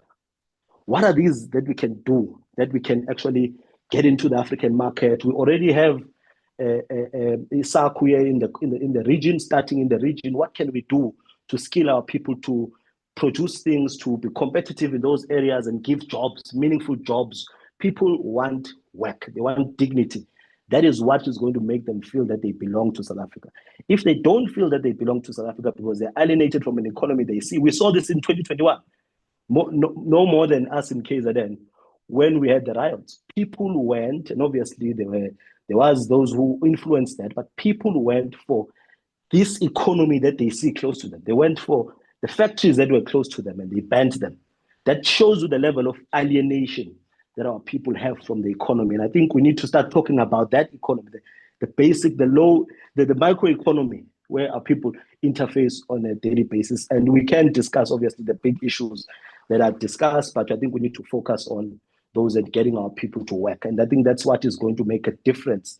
And those issues around immigration and other things will solve themselves. By the way, as I finish comment, Amanda, at that point at which we have an economy that is producing things, we may well need immigrants to come actually and work in our factories, because we'll be needing labor at some point when we have employed our people. So I think that's the kind of conversation we need to have. But ngiyabonga comment, Amanda. Thank you. Thank you, Comrade Ntutugo. Comrade DSG, those are the contributions. I'm not sure if you would like to come in. There were two other hands, but I'm just worried for time because comrades were in detail in their contributions. So maybe let me hear from you, Comrade DSG. Thanks, Comrade Amanda. Unless you become Gwede Mantashe and give them 2 minutes, the last two. Let me attempt. It's just two. Let me attempt to see. Ngizobavala. I hear comrades are saying they are getting a lot of time to speak, but it's very expressive, and I think it's a yalandelek. Comrade Bongmusa Dlamini, 2 minutes. Comrade Nzwake. Comrade DSG was very kind. Thanks, comrade. I think mhlawumbe umuntu bewabhalile eminye imibuzo but ngibona ngazathi mhlawumbe awukwazanga ukwa-capture kahle. But comrade, mine will be very short. South Africa belongs to all who live in it, which is is taken from the Freedom Charter. My question was, is that declaration still relevant in the South Africa we live in now? Why I'm saying that, it's also echoed we Constitution of the Republic, which in the past few months, we know that there have been a mass submission have been made about the preamble, Constitution of the country. People saying, no, we need to review that because we can't continue saying South Africa belongs to all who live in it, black and white. We must be specific. Why I'm saying that, comrade, ngifuna ukuzuma quickly kwinto Department of Health, especially in KwaZulu-Natal. Unfortunately, njengamanje ngihlala eGoli, but I spend most of my time nginaka kakhulu izinto zakwi-province engisuka kuyona. Kuno section, comrade, kunezinto which I will say it's human right framework or legal framework or legalities esingawanaki kodwa esigcina, comrade, sithi masiye enkantolo sigcine exposeka as an organization and as a party. Kuno section 27 which has been said, which clearly says, comrade, everyone is guaranteed healthcare in South Africa. Everyone, regardless of who you are and where you come from. And comrade, currently we all know and all aware that comrade MEC Unomagugu, she has been used as a scapegoat, comrade, and comrade are very silent about it. They may see it now, a destroyer comrade, but it is also destroying the organization because of our stand when it comes to that section. Okay, Comrade Bongmusa, vele u2 minutes wakho siyaphela kodwa I was confided to i-topic singakhulumi yabo outside ngoba ngiyabona uzama ukwenza isibonelo kodwa afile singene kule your point. All right.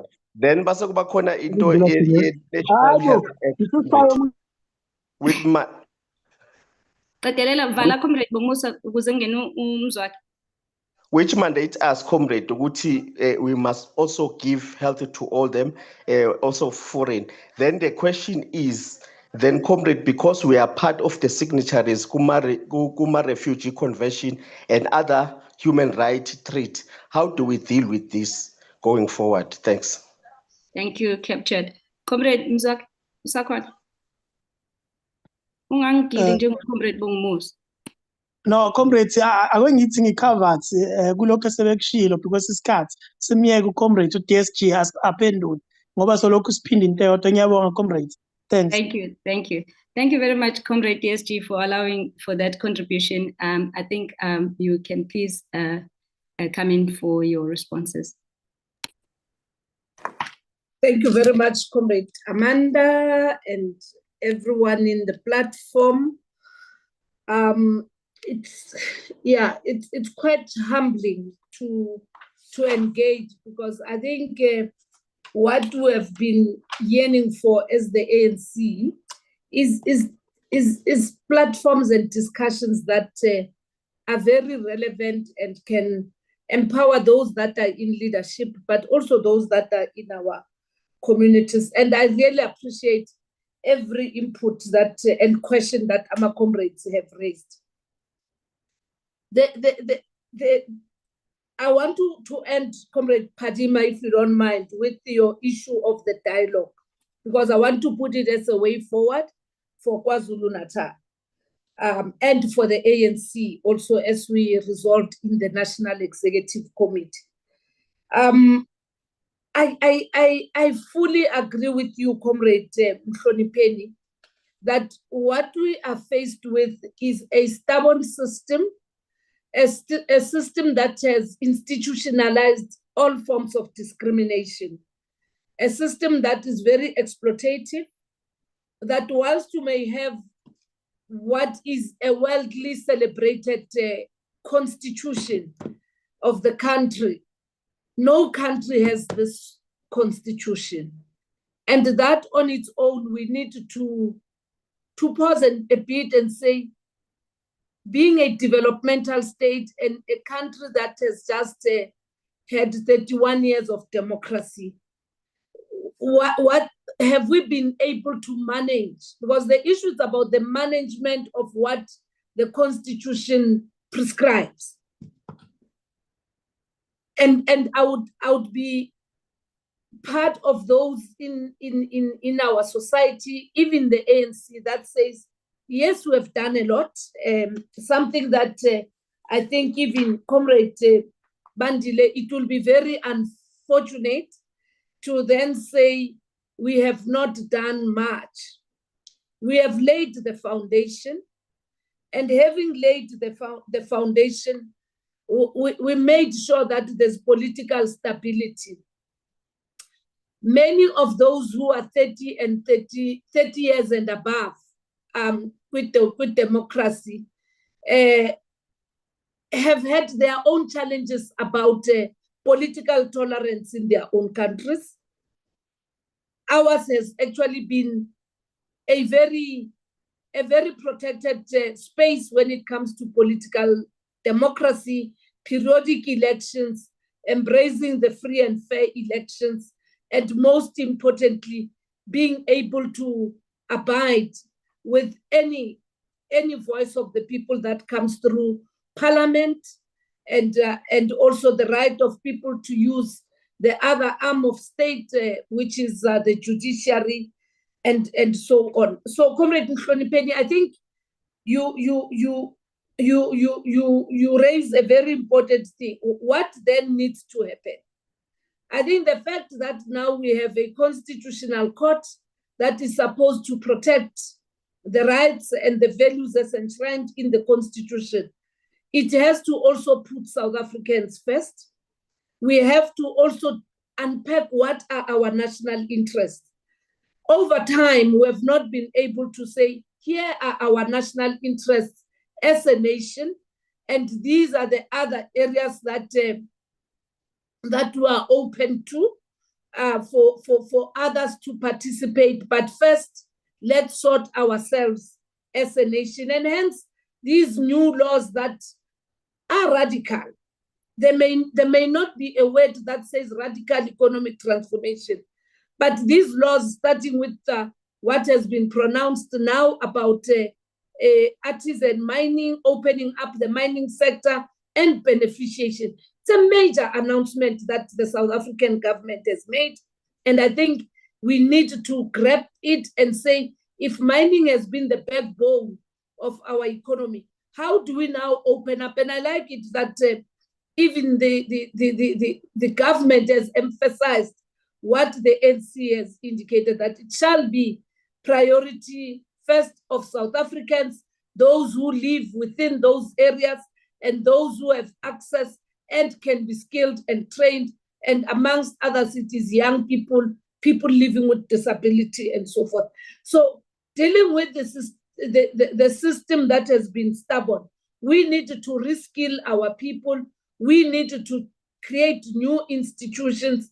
We need to get into a process that is integrated across the three spheres, but we also need a social compact, which has been one of the biggest shortcomings of our work.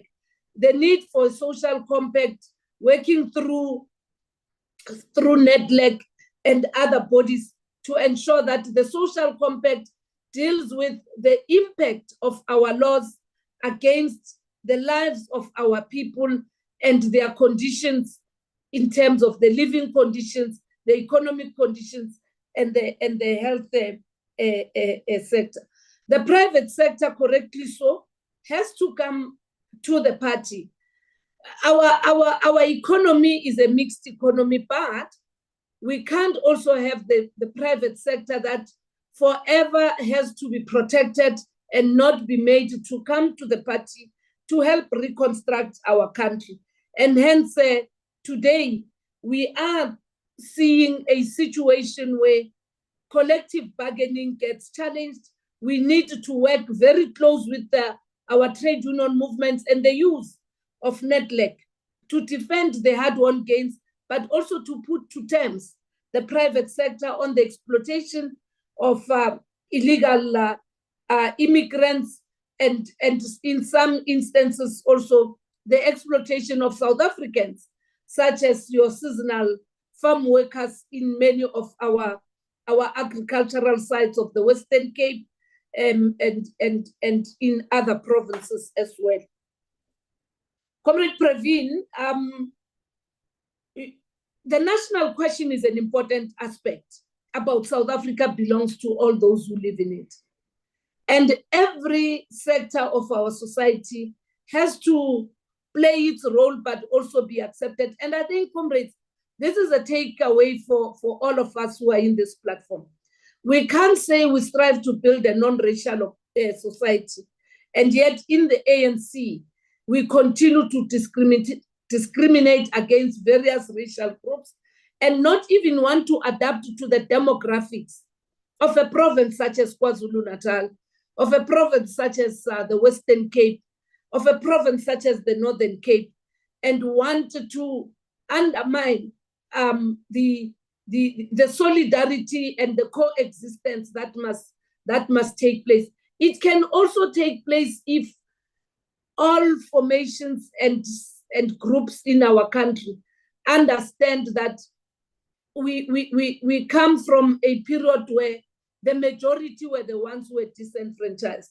The disabled people, and those that are vulnerable, we need to make sure that we work together with them through their formations, through their means of communication, just as we have done now in the NC. We have since established a disability desk, a national desk. Many provinces have established them because we need to organize every sector of society. When the UDF was formed, you had even people belonging to a tennis club, a youth club, affiliating to the UDF. So for a movement and not a political party, we need to organize and work with people where they are, in the structures that they belong, rather than us expecting everybody to be active in the branch of the ANC. The ANC branch must be a branch of organizers that work with these various groupings and sectors and people living with disability and many other sectors of our society, the LGBTQI, the faith-based organizations, women, youth, and many other formations, as well as racially based communities. Because of our polarization, how we organize, you can't organize the same way in an upmarket town, in the same vein as you do in your township. We need to adapt and be able to reach out to our people so that this movement gets renewed and it really becomes a movement of the people of South Africa. The living conditions, of course, will affect everyone, and everyone who's affected by that will not feel that he or she belongs. But the important thing is that the interventions are there. What is important is to make sure that we leave no one behind. Very few countries provide this free housing. We've now said, let's do site and service. We've said, let's provide the fleece so that we attend to the missing middle. We've now said, let's build also in areas where it will be easy for people to get to areas of work opportunities and so forth. So there is that work that has been done by the ANC. A lot still needs to be done, and hence none of us comrades who are ANC members must dare say nothing has been done to make South Africans feel that they belong. It is because a lot has been done, but many still are left behind, and therefore we need to fast track, we need to reach out, and we need to diversify the manner in which we attend to the needs of our people. Like I've said, site and service and a title deed, rental stock, high-rise building, what Comrade Makomboti raised about how we move away from EPWP and partner with the private sector, something that has already started happening in government through the YES program, the youth empowerment thingy, where we should also consider imposing on the private sector and ensuring therefore that we cross-subsidize. And I think it is those demands that the Youth League itself has started to put forward and are demanding that we need to work together on. We agree. I think there was Comrade Pinky and somebody who said we must be careful on the abuse of the vulnerable, your EPWP, and raising expectations that people can, all of us, be absorbed. The public sector ordinarily should not be the one that creates jobs. We need to also create job opportunities, but we must also be the enablers of people not to be job seekers, but people who create jobs. I saw today in government, there was the informal traders event that was taking place in the Northwest through the two departments of small business and the Department of Trade and Industry. Those are some of the things that must be rolled out, linked to what Comrade Untutugo raised about industrialization and going into those industries that are closer to our people and make sure that they get involved. We must also not underestimate what we can do with the TVET colleges, where we must make them fashionable.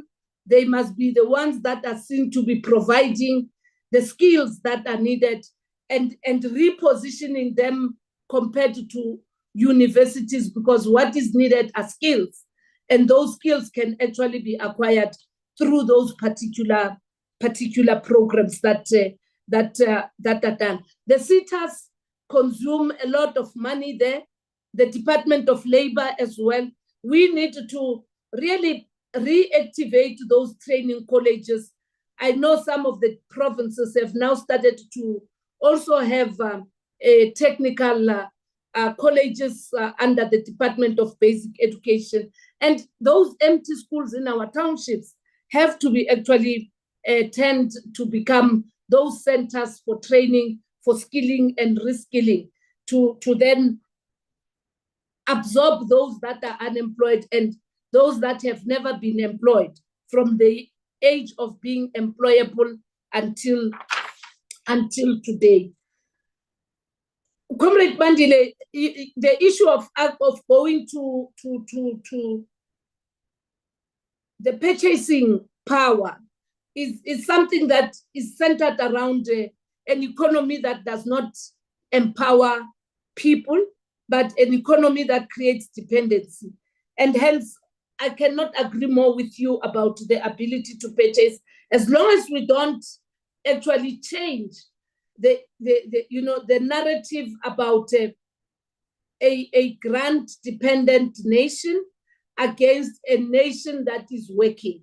We need to create a culture of working, even amongst those who are in EPWP, even with a 350, there must also be, it must be seen as an incentive to acquire a skill and to do something for your own living. And that is what we must guard against as well, Comrade Bandile. And I really wish that we should engage further on what you are raising. We may not be talking about radical economic transformation, but exactly what is current now about the small business development and the regulations that they are now dealing with the Department of Justice in ensuring that we change our industrial policies so that we take entrepreneurs, SMMEs, and informal trade into a regulated environment where different other opportunities can be directed towards our people, and the state can become a consumer of the goods that are purchased and goods purchased from those that are producing in our own country and those that are emerging, so that we avoid also being consumers of finished products and finished goods. I think for me that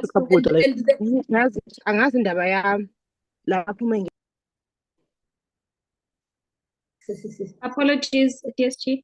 Okay, that I think we should take the little that has been done in the last 30 years and stretch it further, and you can see what is coming out. The issues about the land expropriation for public use, for example, the skills enhancement program, the repositioning of the TVET colleges, the issues that have to do with the mining sector, and most importantly, being in a position to move away from being dependent, but much more resilient.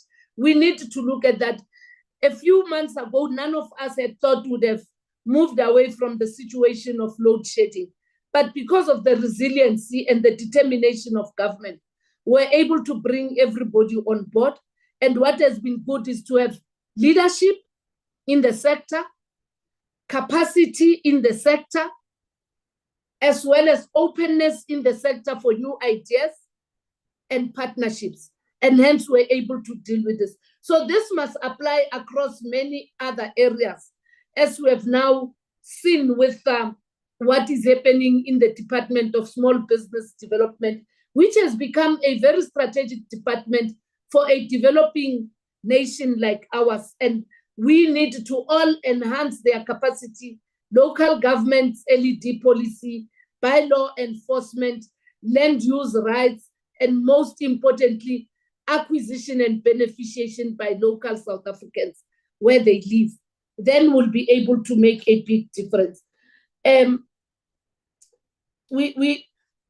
agree. We have not fetched everyone, and nobody said we have. And our struggle has never been a struggle for total emancipation in 30 years, Comrade Bandile.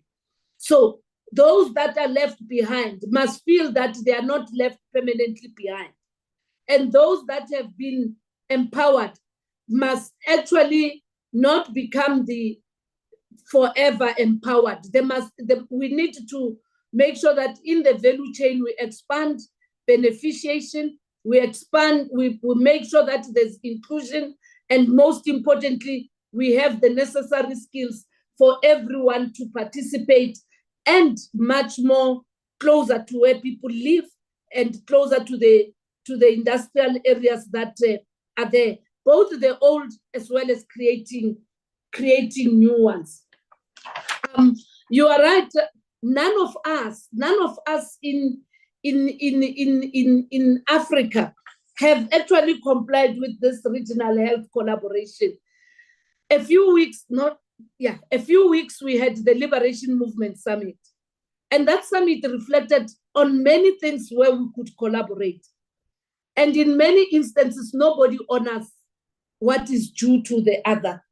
And hence we said we must start at the political level to then move beyond political partnership, but collaboration around issues of trade, issues around health, tourism, areas around trade and intertrade. And Comrade Mkomboti said, what do we trade on? We need to open up amongst ourselves and say, this is what I have, and in exchange, this is what you can also provide to me. We need to deal with what was called the economic corridors. The AU itself at some point was pushing all this. We have resolved at the level of the liberation movement that we must hold each other accountable. We must hold each other accountable because people end up being here in South Africa, not out of choice, but because of the instabilities and some of the challenges that they are faced with in their countries of origin. However, South Africa itself must sort its own rules of the game, including access and movement of people, as well as being firm on conventional definition of who is a refugee, who is an asylum seeker, and what happens to an undocumented a person once found in our country. What we must guard against in this is to not only look at Africans, because there is also that temptation of looking for Africans, and yet you also have another influx of those who have money and can buy property and can then protect the private sector and can actually be absent landlords, but being able to accumulate and amass wealth in our country. So we need also the role of our monetary policies to deal with also those kind of issues. Your Western Cape kind of a situation, parts of KwaZulu-Natal, eThekwini in particular, your Richards Bay challenges around the logistics and the harbor. These are some of the things that we need to deal with.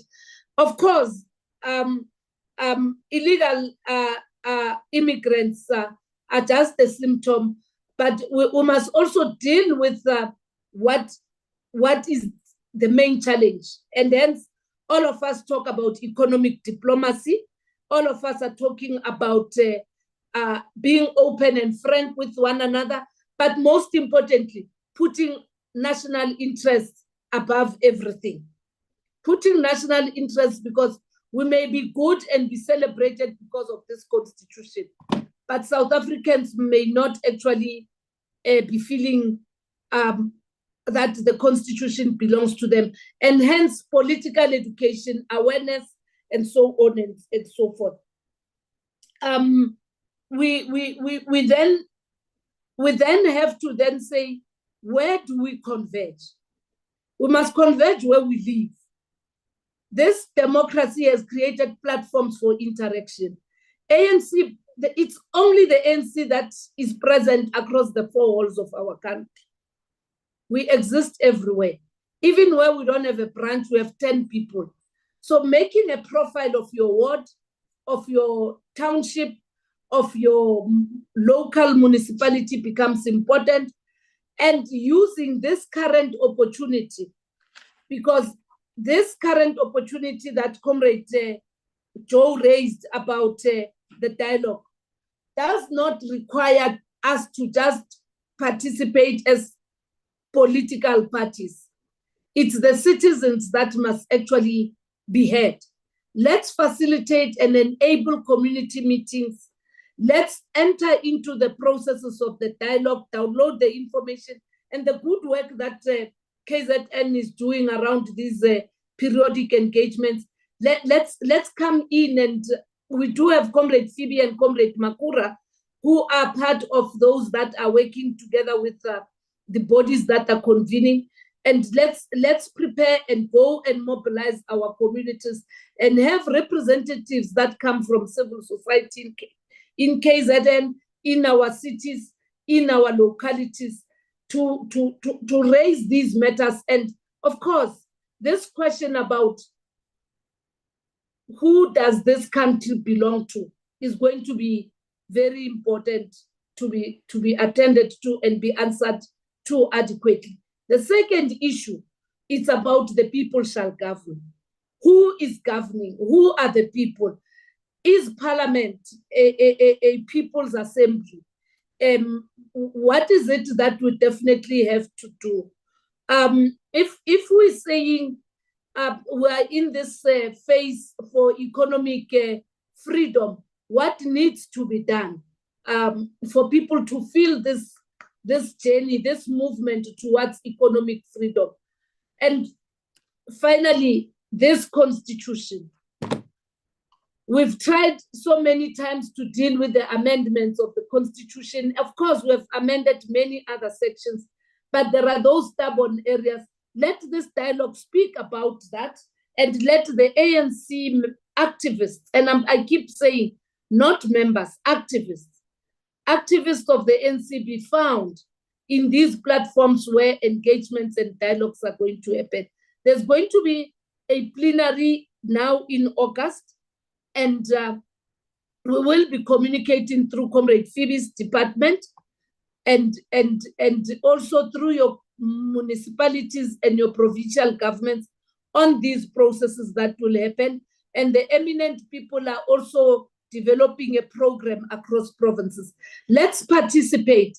Let's create the dialogue as we have done here. It's a dialogue, and let it come from below, so that then the culmination of the dialogue next year in March helps us to have a people's manifesto going into 2026, whilst on the other side, we would have dealt with issues that affect those who stayed away from voting and those who left the movement to come back and vote for the ANC local government. Thank you very much, Comrade Amanda. Comrade DSG, on behalf of the ANC in KwaZulu-Natal and the Political Education Subcommittee Convener, Comrade Gwazim Shengu, our sincere gratitude for your invaluable contribution and your concise responses to the discussion. Our thanks to comrades, I think I saw a few NEC members, our thanks to them as well for their attendance. Comrades, thank you very much for your contributions, for your attendance. Also, I see much at Comrade DSG, they are quite intense but fruitful discussions. We appreciate them. I also see that comrades are sharing the emails. We will ensure that we circulate the presentation that Comrade DSG has given us. But just sincere gratitude, Comrade DSG, your time, your patience with us. This is a topic clearly that will find great expression. I see even in the national dialogue. It's ongoing, of course, but it's empowering to now be in a position where we engage from an informed point of view. I also wanted to indicate to comrades that we just want to, as a side note for comrades themselves, that when you engage in platforms like these, comrades, may we try to, without compromising your content or how you want to make your point, try to limit yourself such that you land in due time. But here, Comrade DSG was kind enough and was patient enough for us to be able to have you contributing, but sometimes it limits. We are going to have other engagements, and we hope as we continue, we'll be able to just guide each other. Comrades, there isn't anything from our side as it is. Thank you to all of you. I see more emails are coming through, DSG, your beautiful face, lovely to see you. We are so grateful. And comrades, we will also be circulating other lectures and discussions that we are going to be having. But for now, DSG and everybody on the platform, comrades, our sincere gratitude. Comrade Kwazi also sends his sincere gratitude, Comrade DSG, and comrades, all of you. And we hope you have a great evening. Thank you very much. I'm going to stay for those that still want to put their emails, but Comrade DSG, thank you. Thank you, comrades. May I be excused? Thank you very much, comrades. Yes, certainly, certainly. Thank you, thank you. Bye, comrades. Thank you. Thank you. Thanks, comrade. Thank you. Thank you, comrades. Thank you, comrades. Bye, bye, bye. Bye. Danko. Danko. Danko, Danko, Danko. Hey, Ganon. Thank you. Bye. Thank you. Mama Machine, full stages, yeah.